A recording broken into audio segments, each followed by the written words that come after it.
Long ago, in the riverlands of Mwamba Kuni, where the Zubili coils like a serpent through roots and reeds, the people lived by one rule: never disturb what sleeps beneath.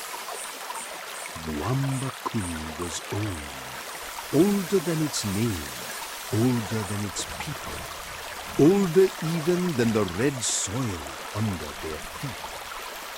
The elders said the river had a soul. The midwives said the water remembered every birth. The hunter said it listened when you fled. It was a place of low fall and high whispers, where the sky hung heavier, like a bowl of secrets turned upside down, where trees stood closer and shadows lingered longer, even in the dry months. Children were taught early to respect the river, not fear. No, something deeper than fear, a silence they carried in their bones. They learned to never swim in the middle stream, where the water turned still and black. To avoid the bend called Meno Yamamba, crocodile's teeth, where the current had bite sharper than bone. To tread lightly near the mud flats in the wet season. And above all, they learned never to dig, because beneath the mangrove roots, where the black mud sleeps in layers no man can measure, was said to be Barakati's bed. Some called it a god, others a cursed thing from before time, before stories, before even language. No one agreed on what it was, only that it must never be touched, never be named too often, that it was sealed in the sludge by winds and rites no longer remembered. And for generations, no one did, until the markers came. Bright flags hammered into the riverbanks, shallow drills that turned sacred earth, machines louder than thunder, outsiders with maps in their hands and greed in their eyes. The people whispered, but the machines roared louder. The silence of Mwamba Kuni began to clear. The river no longer dreamed, and the mud began to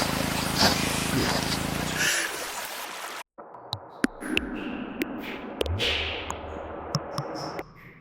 I woke when Ho's being stuck, and tonight the deep breathes again. They say rivers do not lie, but men.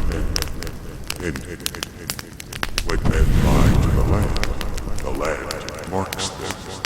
One lie, one truth. Barakati began to stir. The breath of the deep is rising. The bones grow under black mud. The crocodile god does not forget. Nor does Mwamba Kuni. No. The ground mutters secrets. The water spits back what it was fed. Those who watched in silence. But they too are guilty. So we speak. Let your voice echo across the river's memory. Tell others what you witnessed. The mole shaking. Deep nothing buried. Not visible. Strike it into stone. Your presence speak no. Subscribe. Let the old ones see. Who stood and who trembled. What was next. Will stay so. Welcome to the Bantu Horror Chronicles. And walk with me through the terrors time forgot.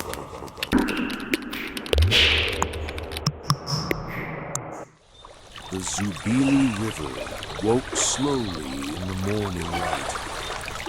Mist lay across its surface like a forgotten blanket. The birds perched in silence. Even the fish made no splash. A raft floated near the shore, tied from banana stalks and reeds. On it lay Mzee Baraka, his hands folded, his face calm. Wrapped in broad green leaves, like a final offering. The villagers came in little boats, slowly, carefully, so the water wouldn't protest. Each brought something small, a shell, a flower, a coin, gifts for the river. On one of the rafts, women in blue sat in a circle. Their drums tapped a soft, steady beat, and their song rose, gentle and full of sorrow. Amina pressed her hands to her ears, but still listened. Her father, Karim, knelt beside her, holding her close. By the flaming tree, priestess Nazoni stood, her robe streaked with white clay. She swung a bowl of sweet smoke, and little cloud rings drifted through the air. Nazoni spoke, softly but clear. Barakati, please watch over Mzee Baraka. Let him sleep safe and sound. Amina watched the smoke float toward the river. The scent clung to her skin. She felt the tingle. Not cold, not warm, something else. The song faded. One by one, the villagers stepped forward. Each placed their gift at Baraka's feet. A petal, a shell, a coin. Amina held a yellow flower. When her turn came, she stepped forward and whispered, "Rest in peace, Mzee." The flower floated for a moment, then sank beneath the water. When the last gift was given, the raft drifted into deeper water. Amina peeked around her father to watch it go. Then she saw something. A ripple. Round, gentle, but long. No stone had been thrown. No fish had jumped. Papa, look! Karim nodded, but said nothing. His hand rested on her shoulder.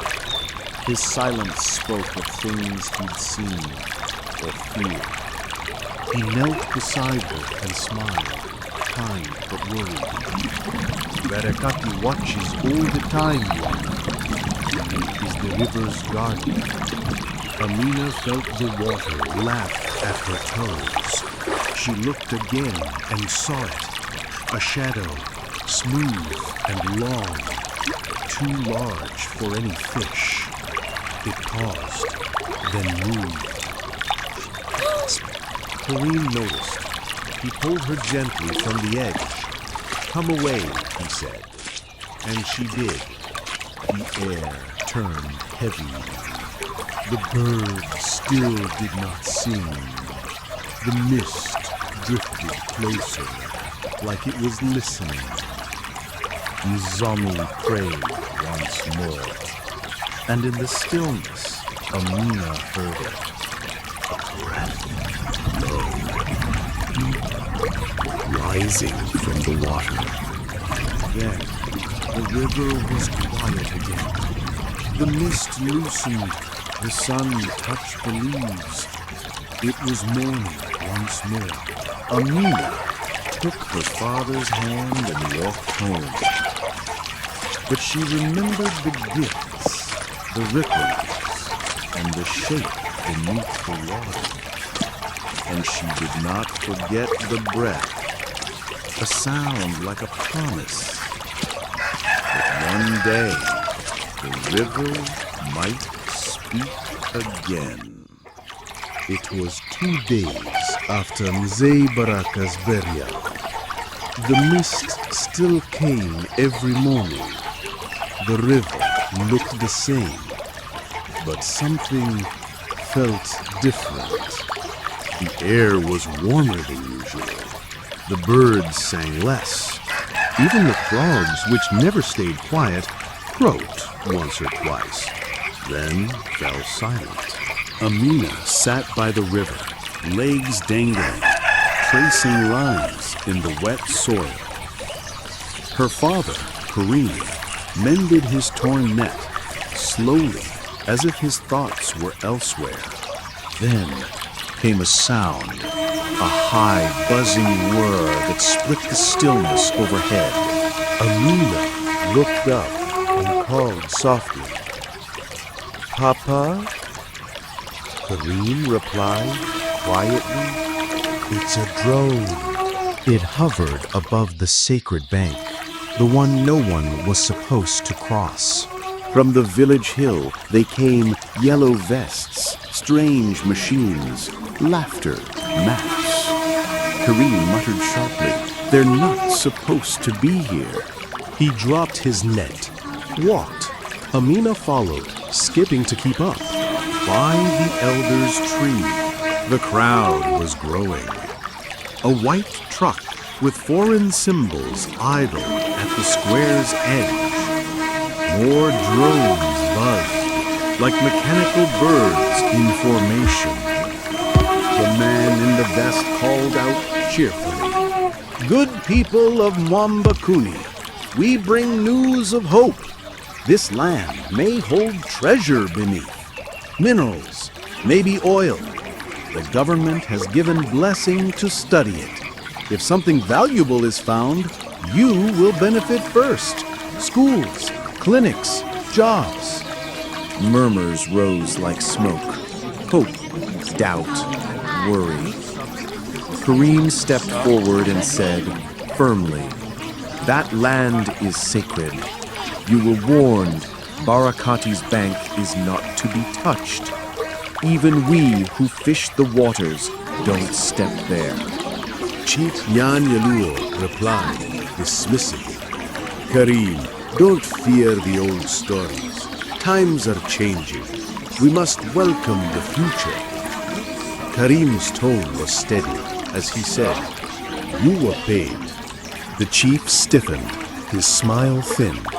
Chief Manyaluo responded, defensively, "I signed what was needed. The council agrees. This project brings light to our village." The surveyman clapped his hands and declared, "Let the work begin." Silver cables snaked across the soil. Scanners blinked and flashed, sending tremors into the deep. A drone dipped low over Barakati's bank, buzzing like an insect hunting blood. Kareem leaned toward Amina and said quietly, "Let's go." Amina whispered, "Papa, will the spirits be angry?" Kareem sighed, low and resigned. "I don't know, but the river knows, and the river remembers." That evening, under the purple sky, the village divided. Some whispered, others smiled, dreaming of coins, roads, promises. A boy called out excitedly, "I heard the drone sing!" A woman added uneasily, "The birds wouldn't land on the shrine tree." Amina listened to the machines in the distance. She thought of the ripples at the funeral. She thought of Barakati's bones. And then she heard it. Not the river's usual lullaby, but something heavier, slower, awake. The next morning, Dust rolled into the village long before the sun fully rose. Children ran to the edge of the path, their bare feet kicking up dry earth. They shaded their eyes and pointed. A convoy was coming, noisy, shining, and strange. Huge trucks roared like lions in the distance. They were loaded with long metal arms, thick. The villagers gathered at Barakati's bank, blinking in the rising dust. The ground shook slightly beneath their feet. A young boy, curious, asked, "Are they building a school?" Unseen villager grimly replied, "No, they're coming to dig." The same boy asked again, "Dig what?" The villager replied, "Money." Kareem stood beside Amina, his face hard, and rebuked, "They are digging holes into the bones of the earth. And they don't even know what sleeps there." Without a word, the trucks rolled down the sacred slope and onto the soft riverbank. The place had been untouched for years, where only fishers and elders dared to walk. The trees were still damp with morning mist. Dragonflies danced in the sunlight. But the moment the tires hit the mud, frogs stopped croaking, birds flew away, and then the noise began. Drills whined like trapped spirits. Metal jaws bit into the ground. A machine with a long neck slammed the drill into the riverbank again and again. The soil split open with every strike. One engineer held a strange device. He looked at it, confused. It spun wildly, even when he stood still. A worker fighting over the noise complained. "Is this thing broken?" One of the men barked, jabbing a finger toward the glowing rifle propped against the rock. The barrel shimmered faintly red, as if it had just been fired, yet no one had pulled the trigger. Another man gave a shaky laugh. "Just heat from the machines, right? That's all." Kareem stepped forward, voice cutting through the nervous chatter. "No, look there." At first, there was nothing. Just the muddy river, smooth and still, breathing its usual silence. But then, almost imperceptibly, the surface shifted. One by one, the others began to see it too. Yellow eyes, watching. First one, then two, then 5, then 10. The words slipped from someone's lips, barely louder than a breath. Crocodiles. They hadn't been seen in the river for many years. Not this close, not in such numbers. They floated still as driftwood, but their eyes gleamed bright, watching, waiting. The workers paused. One woman made the sign of the cross. Another whispered a prayer. But the machines did not stop. They roared louder, digging faster, biting deeper into the earth. And underground, something deeper than the machines had begun to stir. It moved slowly, as if wrapped in roots, bones, and ancient anger. The ground didn't shake, but some of the crew felt dizzy.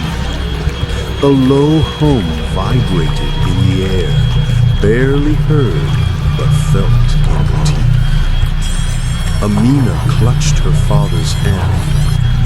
Papa, what's down there? Kareem's voice was low. Something that remembers being buried. The night was warm, but the air felt heavy, like it was holding a secret. In the heart of the mangrove grove, where roots twisted like sleeping snakes, and the earth smelled of salt and mud, a small fire burned in a ring of old stones. Crickets chirped in the distance, but even the frogs were quiet. The trees above seemed to bend inwards, listening. Around the fire sat 7 people, old and young, village and city, believers and doubters. Their faces flickered in the orange glow.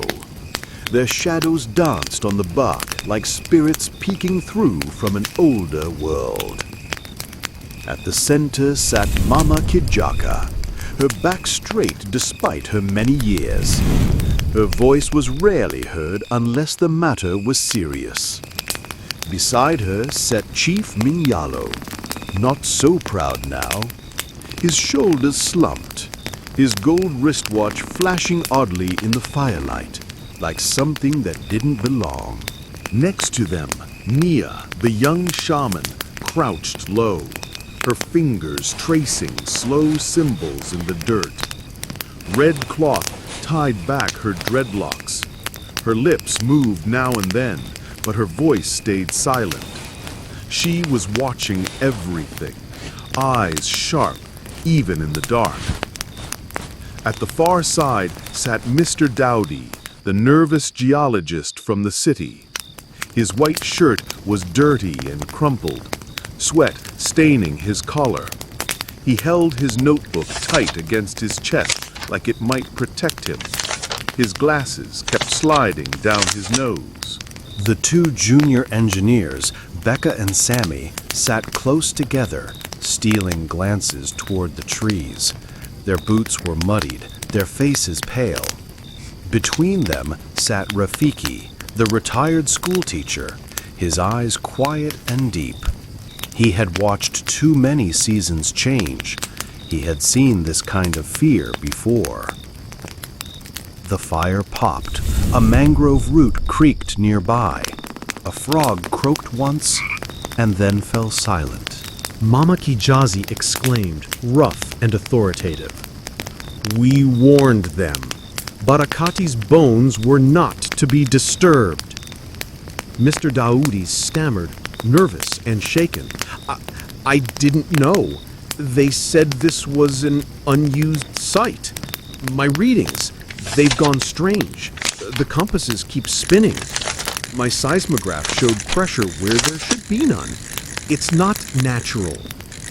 Nia interjected with intense focus. You felt it?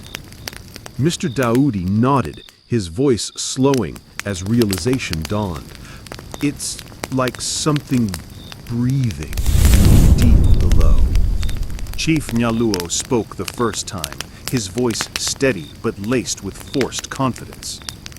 It's just shifting rock. The ground moves when machines dig. This is how roads are made. Progress. Rafiki responded, his tone low, a quiet challenge. And what good is a road if our dead must walk it? There was a pause. Then Becca spoke, nervous and unsure, his words trembling with memory. I saw something this morning, down by the pump line. A crocodile. But it didn't move, just stared, like it saw something I couldn't. Mama Kijaki leaned forward, her voice low and grave. The machines have no ears, but the river does. The bones do. She turned to Nia, locking eyes with her. The drums must return, the chants. Do you know the rites? Nia replied, hesitant, but trying to remember. Some. My grandmother taught me before she died. I remember the tunes, Not all the words. Mama Kijaki answered, firm and definitive. We will help. The words are not just prayers. They are doors, locks, warnings. Then, a distant sound rose from the river, low, deep, not made by any machine. It pulsed through the ground like breath held too long. The group froze. No one spoke. Not a foot shifted. Even the fire seemed to pull inward, its flames shrinking, cowering. Rahima whispered, her voice trembling with fear. That's not a bird. That's something else. Mia affirmed in a calm but resolute voice. Tomorrow we begin the cleansing. If the living won't stop the drills, then the dead will. The fire hissed. Smoke curled into the branches. Above them, the stars blinked behind slow-moving clouds. And below the earth, where the drills bit deep and heat cracked ancient stones, something old was remembering its name. The night grew darker.